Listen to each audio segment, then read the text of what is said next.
Welcome back to the channel. So before we begin the video today, I just want to remind everyone to go ahead and like and subscribe. Comment down below. Check the description of this video and all the other videos on my channel if you're in a position to help the channel grow in any way. I have links there for my Patreon, Teespring, and several other support links, as well as the usual advocacy links. With all that out of the way, folks, thank you for watching today, and let's get on with the video. Hi, folks, and welcome back to the channel. So, I took some time off in December, but I'm coming back, and I'm going to start a new series. I can't promise any kind of schedule. I just went back to work, so my schedule is going to be kind of sporadic for a little while. But I wanted to do my countdown lists have been really good for my channel. I have gotten a lot of views off of those and a lot of positive feedback from those. So I'm going to do my top 5 movies from the year 1980. We're also going to throw in one special mention. This is not in my top 10, let alone my top 5. It's way on down the list actually for the year, but I'm throwing this one in because it's a movie that's an interesting movie. The whole concept of this one's pretty interesting. So we're going to start off with that one. So my special mention movie is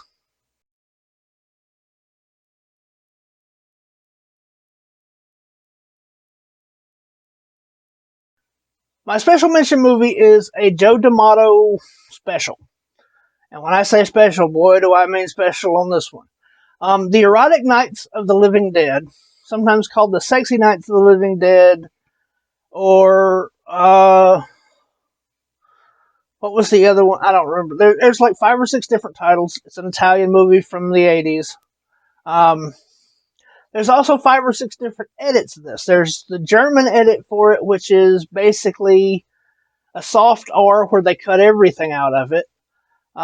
There's the original video edit of it, and what was released to theaters other than in Italy, which is softcore porn with Haitian-style zombies, not Romero-style zombies. And then there's the D'Amato cut, which is not softcore.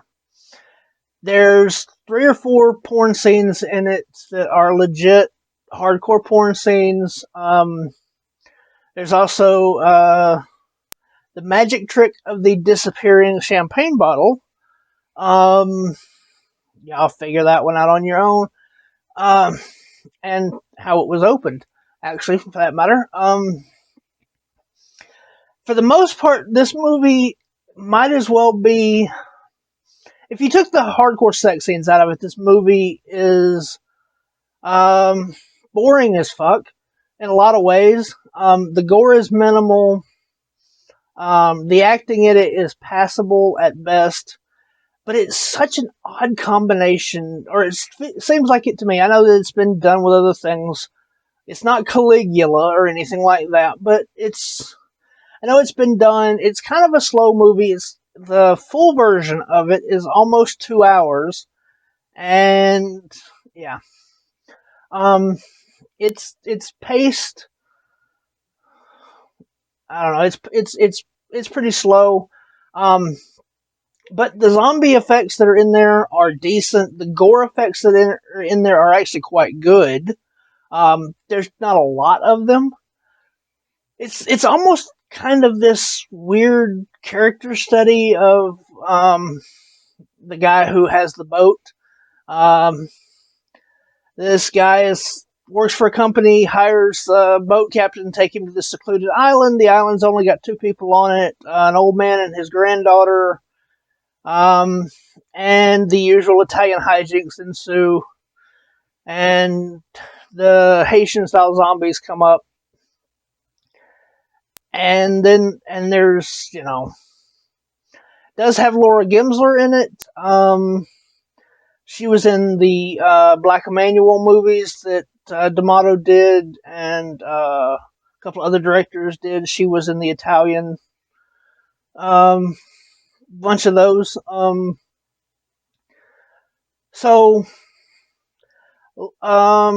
a whole lot of budget was put into wardrobe.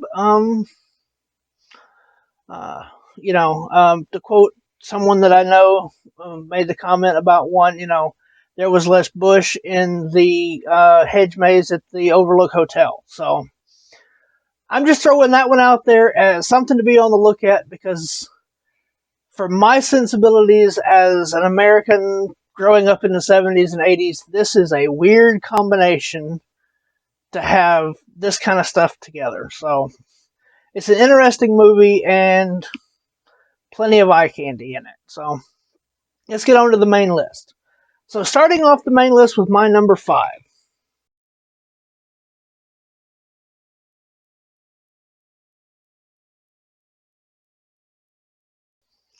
This was a really hard one for me. I love The Changeling. I think it's a great movie. I think it's very underrated. George C. Scott is a great actor, and he does a really good job with this. But it was difficult for me to put this one here because my number 6 would have been The Fog from John Carpenter. And they're very close for me on this list. I think The Changeling just edges it out, mostly on the strength of George C. Scott. The atmosphere in this movie is good. He's impeccable. The other actors in it are good. It's an interesting twist on a haunted house and the things that they do with it. It's a little slow paced. It's very much of its time, or it could have even been made a couple of years earlier. And there's not an excessive amount of gore. There's not an excessive, but it's all about the atmosphere. It's all about this house. It's all about the way that that things play out and the mystery of it. It's a really good mystery movie. In some ways, it's kind of more mystery than horror, but it's a ghost story. It's a haunted house, and it's very creepy, and it does a really good job of building atmosphere and building tension. So, number 4 on my list.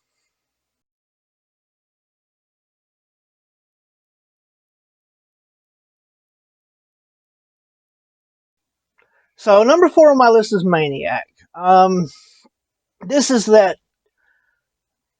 even though it was made in 1980, it's definitely that 70s style, sleazy, grindhouse, gory, guerrilla style movie. This is one of those movies that pulls you in and really leaves you feeling, I don't want to say upset, or it's really unsettling in, not so much in it's unsettling in the atmosphere that it creates and the way that it pulls you into this story and into this guy's life. The twist at the end of it is interesting. I'm not super fond of that, but I do just kind of chalk it up to this character's madness more than what you actually see. But the gore effects in it are done by Tom Savini. Tom Savini has a small role in it. We all know what a absolute, master of gore he is. The shotgun scene alone, the fact that it's very, in places, very reminiscent of real serial killers and real things that had happened at the time. It's very much an homage to Son of Sam. It's really grimy, really dirty. I've heard some people say that they need a shower after watching it. I won't go quite that far with it. But it's definitely a wonderful representation of that grindhouse feel. And it's a really nice transition from that 70s era into what we got more proper into the later on into the 80s. It's really a transitional movie, and it's really good at what it does.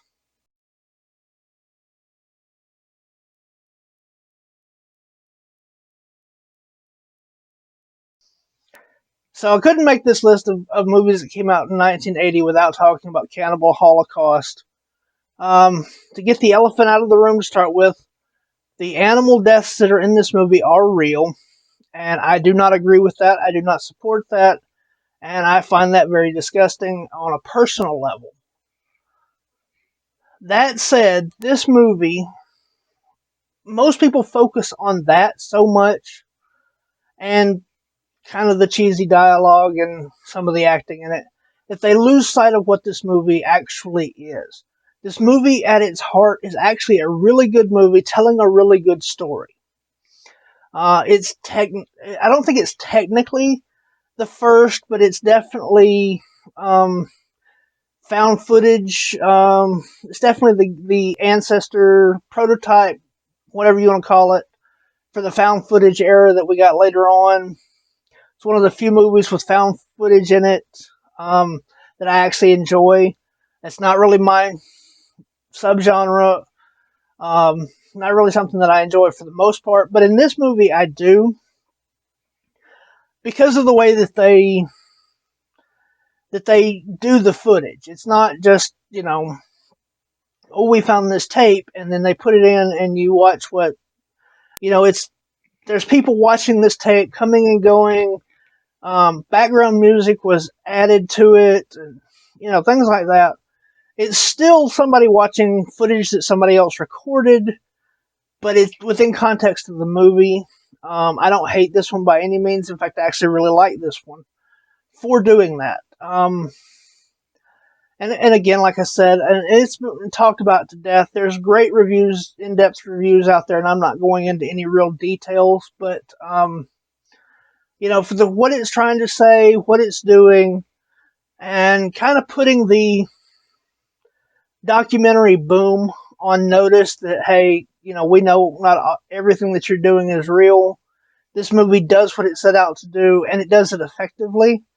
And the gore and carnage candy that's in this movie, it was so well done at the time. You can see certain flaws in it now, but it was so well done at the time that the director was actually arrested and had to go into court and prove that, one, the actors were still alive, and two, demonstrate to the court how these shots were done. The one that's on the cover now being the biggest one. The woman that looks like she's been impaled. You know, they had to go into court and show how that was done and prove that these people were still alive because it was so convincing in its day. That literally they thought they had killed people. That it was a snuff film, and you got to give it some credit for that. And personally, the animal stuff aside, completely aside, I enjoy this film for what it is. So number 2 on my list.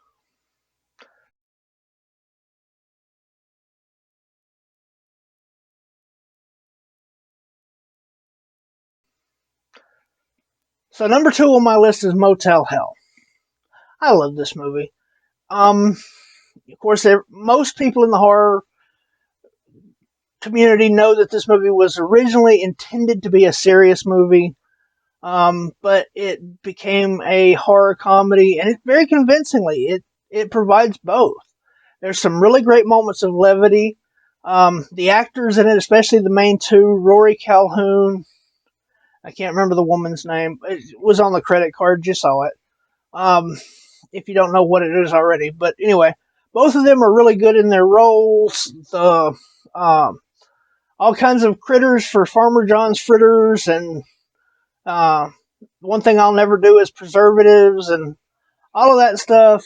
But it doesn't downplay the horror for the comedy. It does both. It does both well. This is a movie that I can watch over and over and have watched over and over. God knows how many times. Other movies have referenced this. If you're a fan of the Saw franchise and have never seen this, check it out because there's a couple of things in the Saw franchise that come straight from this movie, and and other movies along the way too have done things like this. So there's so many movies that have ripped this movie off in a lot of ways. But it's such a fun movie. It's an effective comedy. It's an effective horror movie.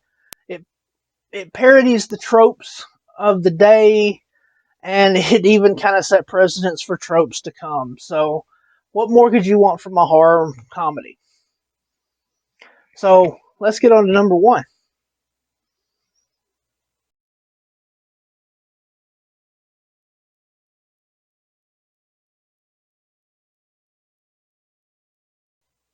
So, number one on my list, yeah, it's pure nostalgia, and I've said this before, and yeah, I said I wasn't going to talk a whole lot about this franchise anymore, but it really is my favorite movie on this list. It really is my favorite movie from this year. I really enjoyed this movie. The the acting in it is good. It's not great, but it's good. It's better than a lot of the sequels. It's better than a lot of the other um, acting in the other big four franchise movies. Um, the all the characters in it are likable. There's no character in it that that you can't stand. Um, the red herring with at the beginning with Annie, you think she's going to be a major player in it, and she's not. Um, the Crazy Ralph, everybody loves Crazy Ralph. Kevin Bacon, the character of Alice is not the strongest final girl ever, but she's not horrible. Um, everybody in the movie is supposed to be in their 20s. They're all supposed to be college kids. They're not a bunch of teenagers.